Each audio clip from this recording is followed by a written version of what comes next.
We are now joined by the Deputy Speaker of Plateau State House of Assembly, Saleh Yipmong in Jos, Plateau State. Honorable Yipmong, thank you very much for joining us. Thank you very much. Good morning, Nigerians.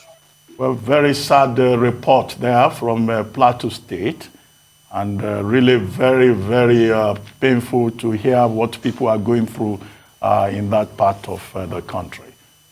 We're told that you had visited some of the affected communities. What was your assessment of the situation?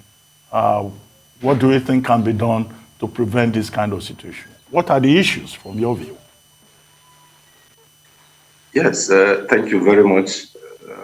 I will try as much as possible not to be too emotional because for us as a people from Kanam local government entirely, this is for the very first time, from history. Kanam has always been a very peaceful and accommodating local government until this very Sunday. Of course, when we visited, we interacted with our people, traditional rulers, community leaders, and of course, a wide spectrum of people, because as their leaders, when we came in, they have to come in mass to hear from us and also to narrate their own version of what took place that day. Seriously, all the villages there has been destroyed. The livelihood of people has been destroyed. A very huge number of people, from your reporter when she mentioned 106 were, yes, those are the numbers that were buried on Sunday evening. And the following morning, when, according to reports from the villagers, when the attackers came, they cannot be able to ascertain the number of people because they came in a very serious number that they are confused. They cannot be able to say precisely.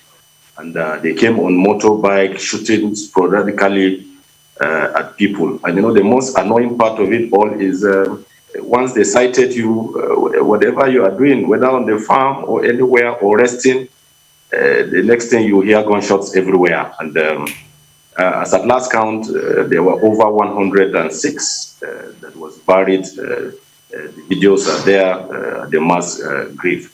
Automatically, the information there is there was no provocation of whatever sort. I couldn't factor what exactly happens, and the villagers are even surprised that people will just come in without any provocation and begin to shoot people there.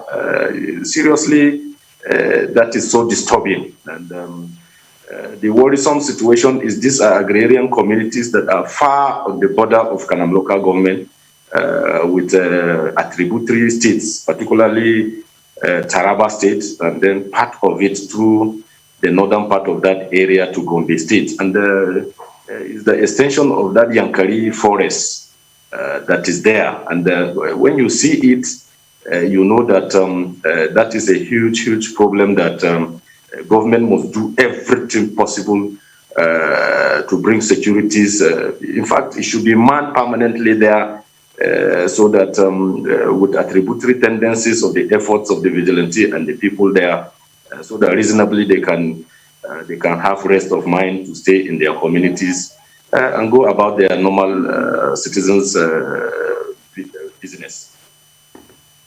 Right, this is really disturbing indeed. But what kind of relief has been offered by the government to victims of this massacre? There are those who have obviously lost their homes. They've lost everything because homes were burnt down. Where are they now? How are they being supported? Yes, you see, these are some of the problems of the nationhood that we have as a country. Most of times, most of what we do as a government is always an afterthought arrangement. Why I say so is on that fateful Sunday, when people were massacred, of course, they have to run for their lives. I mean, running for their lives, that is a geopolitical zone in Kanam local government. We call it the Garga zone. All those villages are under a zone called Garga zone. The Garga main town is some kilometers away from those villages. They have to run to that place. And of course, you know that there were no immediate assistance from either government or anywhere from far. They are only collaborations of well-meaning Nigerians who are residents of that area that always go in to assist in one form or the other. And the most important thing, the military came Sunday evening, though it was late when they have left. But that built some confidence in the people, and they were able to go back to their communities. So when we visited on Monday, most of them, we find them returning, or they have returned to their communities with the presence of the military. But of course, you know that these are very difficult situations that the local government alone cannot be able to foot. And some of us who are leaders in our own right also have done significantly well across the spectrum of our communities or societies to see that we come to the aid of these people. But yet, you know that there's that wide, huge gap of humanitarian assistance. That is why we were saying that all organizations, be it non-governmental, be it government, our people are desperately in need of this assistance. Whatever organizations, whether private, whether government, whether individualistic in nature, this is a moment that our people are truly in need of help. And we believe that people across the country will be able to assist in their own capacity. But you know that these issues are issues that has been burning over a long period of years in this country. And the earlier we wake up to that challenge and face it as a people, we cannot continue to only accept condemning and act from a very far distance, and no actions will be taken. And after a while, another thing will stroke another village, and the only thing you hear, particularly from the government in the center, is condemnation and official perpetrators. And at the end, you will not see any significant improvement on those type of statements. And as a people, we must be bold enough, devoid of any political or any sentimental leaning, in telling the truth when things are happening or happens like this. And because the government are doing virtually one tactics over a very long period of time, and those tactics to me are not truly helpful, and our people are always victims of those circumstances. So, I know this is a very hard question to ask you, but please, if you can, I'd love it if you can answer. How do you genuinely feel with all of this going on? Come again? How do you feel genuinely with all of this going on? I want you to express how you feel. Probably you can push somebody somewhere to do something about all of this. Secondly, I'd like to ask about those abducted. Have we heard anything from them? No, the news of the abduction that was going on when we went there, the people told us clearly that as at that time, there was no complaint of adoption. And the only reason why you see some media or social media handlers talking about abduction was that these people came, they were very schematic in their dealings. When they came, they don't go after women. They particularly go after men, able-bodied men, anywhere they see them. And there was a huge number of women, particularly in the Kukawa village, that were chased out by some of the bandits. You know, immediately after the village, there is a stream where all the women, there was no much water there. They gathered the women there, sitting down under trees and, you know, under high tension. But there was no kidnap. So after their dastardly act, they left and they left the people there, and all the women also returned to their homes. So if there were lots of people or people who didn't return home, possibly that question of adoption would have been there. But a lot of them, their traditional rulers, their community leaders, their youth leaders, has dispelled that issue of kidnapped. But you see, when you say disturbed, in my life, I'm around 48 years today. I have never been so disturbed in my life. Clearly, when I see, because when I went there, there is no community that I go to address them that I don't shed tears there. That shows you that emotionally inside. That was why, in the first place where I'm talking, I said, you will pardon me, maybe I may be emotional on the cause, because what I saw there was extremely gory. But moving forward, like I said, as a people, you see, I just can't fathom what is happening in this country. In as much as there are leaders, the federal government must rise up. You see, at the state level, that is why you see that most of these things that is happening, we will continue to blame governors from Benue to Niger, from Niger to Kaduna, Kaduna to Kebbi, Kebbi to Plateau, Plateau to Nasarawa. Anywhere you see Borno, anywhere you see this type of problems, we begin to look at, we say in the theory that governors are the security of their places. But unfortunately, hello? I'm in the studio. Yeah, hello. No, go ahead. Unfortunately, you see that when these things happen, there was this order from the governor that the securities will be there. And you know that this has always been systemic, that no matter how you invite them, maybe certain phone calls has to go to their offices in the headquarters there for permission and the rest of them. So before you will see the intervention of the military, it will be after when all these damages are being done. So you see, as a people and as a country, I don't know. This is the constitution. That is why the crafters of democracy enshrines that the parliament should be from the two tiers of government, whether at the national or at the states. The reason being that some of these laws that are casted, if they are not functioning, I think the legislature should be able to divulge some of these powers so that it should come closer to the people for effective management of issues like this, particularly. No matter how you build roads, you build whatever, if the people are not there to use the road, of what importance are those facilities you are putting for the people? So the most important thing is to secure the lives of people.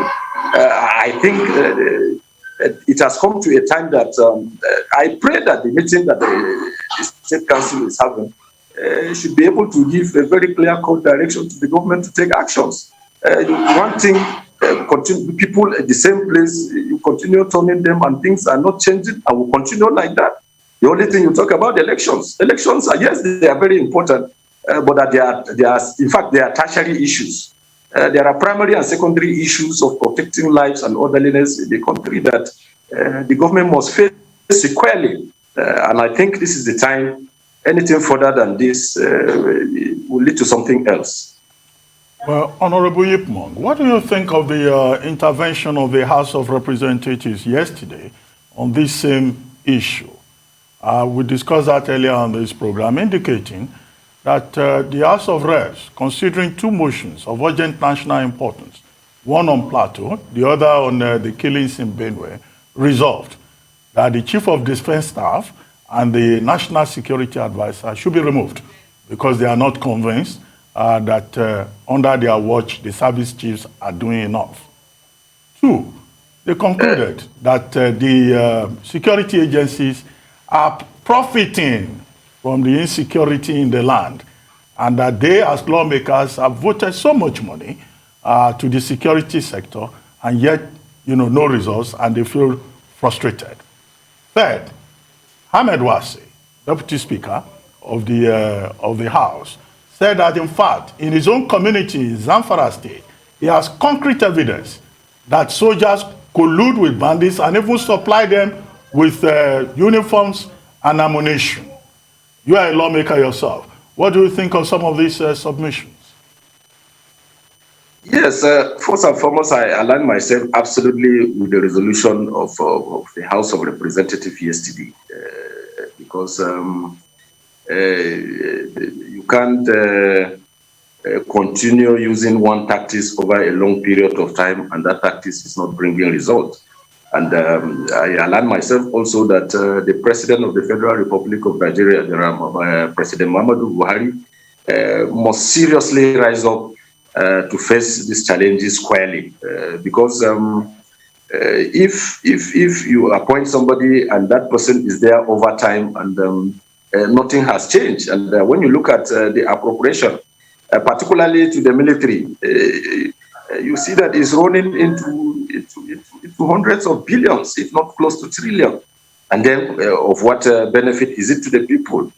Meaning that it is not about the amount of money that is injected into the military. Yes, it is very important, but it is about the management of the personnel vis-a-vis their statutory constitutional function of securing the territorial integrity of this country. And when you look at the analogy and the history of this banditry terrorism attack, it is a transborder crime over a long period of time.